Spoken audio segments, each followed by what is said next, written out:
નમસ્કાર મિત્રો, હું મોહન ગઢવી ગુજરાતી દુનિયા યુટ્યુબ ચેનલમાં ફરી એકવાર આપ સૌ મિત્રોનો હાર્દિક સ્વાગત કરું છું. મિત્રો, ઓડિશામાં ભયંકર જળ પ્રલય ઉપડવાનો છે અને મિત્રો આની શરૂઆત કેરળ, નાગાલેન્ડ, આસામ, ત્રિપુરા અને મેઘાલય જેવા રાજ્યોથી થઈ ચૂકી છે. વર્તમાન સમયની પરિસ્થિતિને આપણે જોઈએ તો આપણા ભારત દેશમાં એકદમ કંઈક અલગ જ ચાલી રહ્યું છે. ક્યાંક તો ભયંકર પૂર છે, તો ક્યાંક તુફાન અને કોઈ જગ્યાઓ એવી છે કે જ્યાં પારો 50 ડિગ્રી સેલ્સિયસ સુધી પહોંચી ગયું છે. ક્યાંક આંધી, તુફાન, ભારે વરસાદ અને પ્રાકૃતિક આપદાઓ કહેર મચાવી રહી છે અને આ બધા સંકેત છે કળિયુગના અંતના. પણ મિત્રો, કેવી રીતે અને શું કહે છે સંત અચ્યુત્યાનંદ દાસ મહારાજજીની ભવિષ્યવાણી? શું આપણા ભારત દેશમાં આવવાનું છે એક ખૂબ જ મોટી તબાહીનો છે? મિત્રો, ભારતના સૌથી મોટા રાજ્ય ઉત્તર પ્રદેશ, રાજસ્થાન, આપણું ગુજરાત, મહારાષ્ટ્ર, બિહાર અને ત્યાં સુધી કે મિત્રો ઉત્તરાખંડ જેવા રાજ્યમાં પણ પારો 50 ડિગ્રી સેલ્સિયસ સુધી પહોંચી ગયો હતો ઉનાળા દરમિયાન. ત્યાં જ મિત્રો કેરળમાં વાદળ ફાટવાના લીધે એકદમ પાણી નજર આવ્યો. હાલત એકદમ પૂર જેવી બની ગઈ. ત્યાં જ સાયક્લોન રેમનના કારણે અસમ, નાગાલેન્ડ, મણિપુર, પશ્ચિમ બંગાળ આ રાજ્યોમાં ખૂબ જ ભયંકર વરસાદ અને તેજ હવાઓએ એકદમ તબાહી મચાવી નાખી. કાચા મકાન એકદમ પાણીમાં વહેવા લાગ્યા અને ગાડીઓ પણ રમકડાની જેમ પાણીમાં વહેતી નજર આવી. ક્યાંક પહાડ ધસી રહ્યા છે, તો ક્યાંક ચટ્ટાનો તૂટીને નીચે પડી રહી છે. ક્યાંક બ્રિજ તૂટીને નીચે પડી રહ્યા છે, તો ક્યાંક પાણી લોકોની મુસીબતોને વધારી રહ્યો છે. ક્લાઇમેટના અલગ પ્રકારના નજારા આજે લોકોને ખૂબ જ ડરાવી રહ્યા છે અને ખાલી આપણા ભારતમાં નહીં પણ આખી દુનિયાભરમાં આવી રીતની પ્રાકૃતિક આપદાઓ લગાતાર આવી રહી છે. દુનિયાના અલગ હિસ્સાઓમાં ઘટી રહેલી આ પ્રાકૃતિક ઘટનાઓ એ વાતનો સબૂત છે કે હવે દુનિયાનો છેલ્લો સમય આવી ચૂક્યો છે. અને મિત્રો, આવું અમે નહીં પણ આજથી ઘણા વર્ષો પહેલાં થઈ ચૂકેલા સંત અચ્યુત્યાનંદ દાસ મહારાજજીનું કહેવું છે. તો શું કહ્યું હતું સંત અચ્યુત્યાનંદ દાસ મહારાજજીએ? શું છે 13 દિવસનો પક્ષ? જાણવા માટે આ વિડીયો સાથે એકદમ અંત સુધી બન્યા રહેજો. અચ્યુત્યાનંદ દાસ મહારાજજીએ કહ્યું હતું કે જ્યારે 13 અંક થશે ત્યારે ધરતી એકદમ કાંપી ઉઠશે. તર્કી અને અવિશ્વાસી લોકોનો સમય ત્યારે ખતમ થઈ જશે. મિત્રો, ઇતિહાસ સાક્ષી છે કે જ્યારે 13 દિવસનો પક્ષ પડ્યો છે ત્યારે આ દુનિયામાં તબાહી મચી છે. આનાથી પહેલાં જ્યારે વર્ષ 2013માં ભારતમાં 13 દિવસનો પક્ષ બન્યો હતો ત્યારે ભારતે ભયંકર તબાહીને સહન કર્યો હતો. ત્યાં જ વર્ષ 2021માં પણ 13 દિવસના પક્ષનો પ્રકોપ આપણો ભારત દેશ જોઈ ચૂક્યો છે. અને ખાલી ભારત જ શું કામ, આખી દુનિયાના લોકોએ કોરોનાના રૂપમાં પોતાના અને દુનિયાના અંતને એકદમ નજીકથી જોયું છે. 2024માં પણ મિત્રો આ 13 દિવસનો પક્ષ પડવાનો છે, જેની શરૂઆત પણ હમણાંથી જ થઈ ગઈ છે અને આ શરૂઆત આજ કે કાલથી નહીં પણ એક લાંબા સમયથી છે.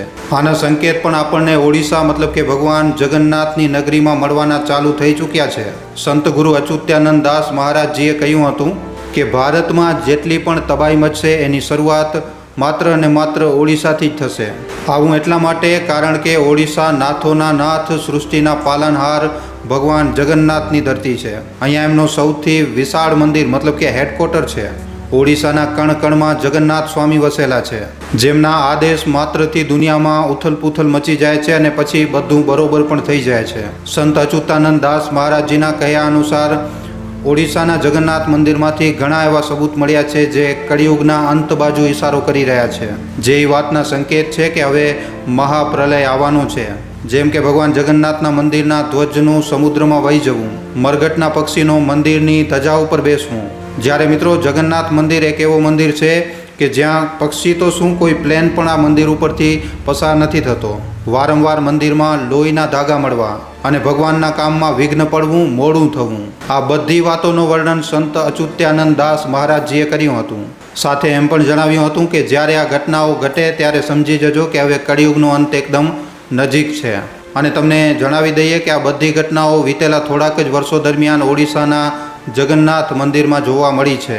અને હવે વારી છે ઓડિશામાં ઉપડવાવાળા સૌથી મોટા મહાપ્રલયની, જે ના તો ખાલી ઓડિશા માટે પણ આખા ભારત દેશ માટે તબાહી લઈને આવશે. આપણે ઓડિશાની હિસ્ટ્રીને જોઈએ તો હમણાં સુધી 2 વાર ભયંકર જળ પ્રલય ઓડિશા નગરી જોઈ ચૂકી છે, જેમાં ના તો ખાલી જીવન અસ્તવ્યસ્ત થયું પણ કળિયુગના માણસને એણે ખોફથી ભરી નાખ્યો.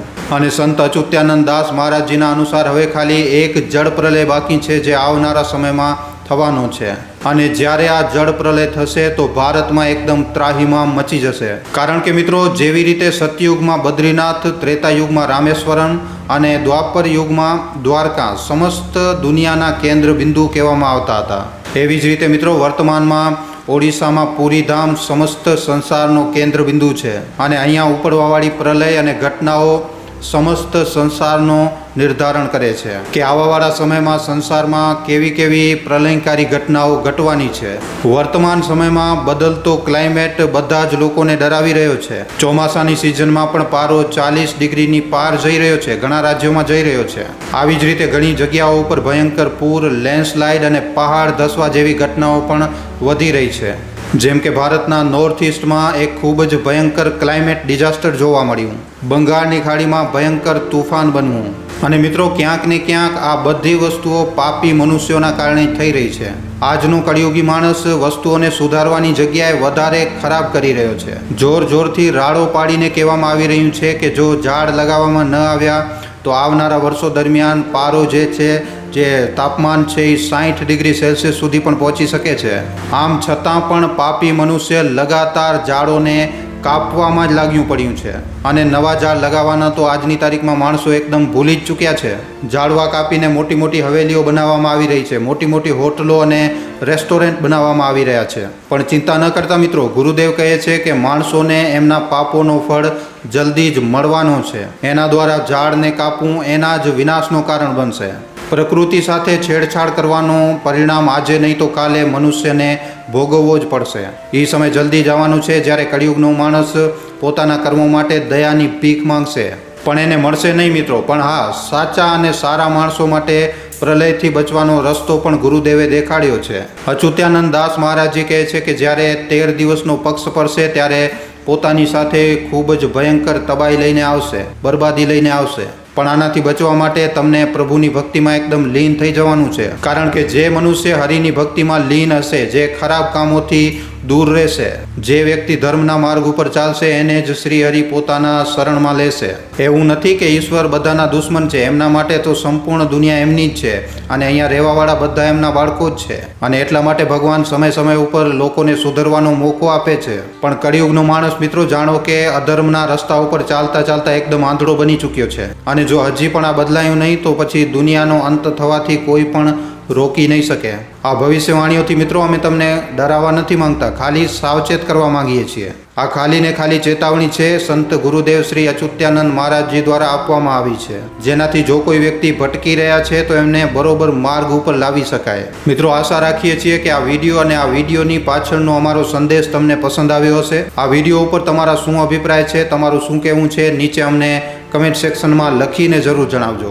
અને જો વિડીયો પસંદ આવ્યો હોય તો આ વિડીયોને ખાલી તમારા સુધી સીમિત ન રાખતા તમારા મિત્રો સાથે, પરિજનો સાથે વોટ્સઅપ ઉપર, ફેસબુક ઉપર, યુટ્યુબ ઉપર જેટલો બની શકે વધારેમાં વધારે વિડીયોને શેર જરૂર કરજો.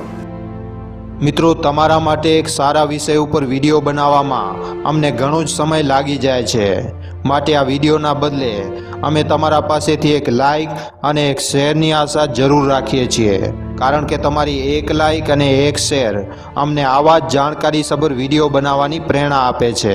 માટે જો આ વિડીયો તમને પસંદ આવ્યો હોય તો આ વિડીયોને લાઇક કરીને તમારા મિત્રો અને પરિજનો સાથે શેર કરવા ખાસ વિનંતી.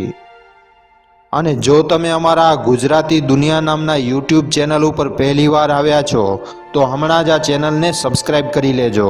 સબસ્ક્રાઈબ કર્યા બાદ બાજુમાં જે બેલ આઇકન, જે ઘંટડીનું નિશાન આવે એને દબાવી નાખજો, જેનાથી અમારા દરેક વિડીયોની જાણકારી તમને નોટિફિકેશનના માધ્યમથી મળતી રહે. આખો વિડીયો જોવા બદલ આભાર. હવે આપણે મળીશું એક આવા જ નવા જાણકારીસભર વિડીયોમાં. ધન્યવાદ.